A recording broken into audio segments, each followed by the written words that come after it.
batayan hanggang sa libingan. Pangkat ng mga guardians na laban di patatalo. Ayunin ang gobyerno, ipaglalaban ng guardian. Ayunin ang gobyerno, ipaglalaban ng guardians. Ano natin yun? Yan ang original na version. Sabagay, kung sino nagturo niyan, okay na rin. Ito paano nandun na. At remember, awit ko yan sa civilian ako. Awit ko yan.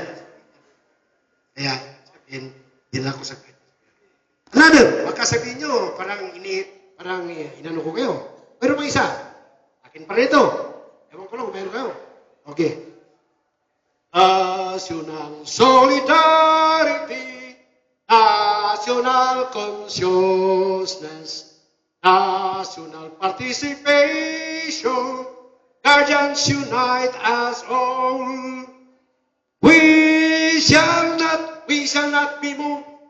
We shall not be moved. The guardians are the guard and guide of our ways and flag. The people is behind us. We shall not be moved. The Lord God is behind us. We shall not be moved. Let us protect democracy over our dead body. Thank you. Yun ang... Abay! O, yun ang mga awitan. Yung isa, Guardian's March. Yung isa, Guardian's Hymn. Sa inyo, nananatip yun kayo. Paminsan-minsan yun. Lahat ng National Assembly, ngayon pa rin yun napakanta. At para naman mabuhayan kayo, every Sunday mayroon kong National Assembly. Pero sabihin ko sa inyo, sa akin ang National Assembly nyo, sa ngayon, parang siya ang mas may maraming participation. Kaya sabi ko kay PCGS Jetso, tamang-tama lang. Pag sinabi nila na, bakit matagal kang hindi nakita? Sabihin mo sa kanila na, nag-organize ako, na-organize ko. Kaya nakita na yung Chief Abraham, yung pagpunta niya, talagang punong-puno ng auditorium. May rason ka. Okay? So, ganito mga kapatid ko. Ayokong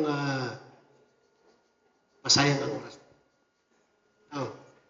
Ang guardians ngayon, sa 8 million estimated members, 99% sa mga membro natin, ang karamihan, 99%, ang level niya below average bracket. So, ibig sabihin, ang majority below average bracket. Ito yung mga tao na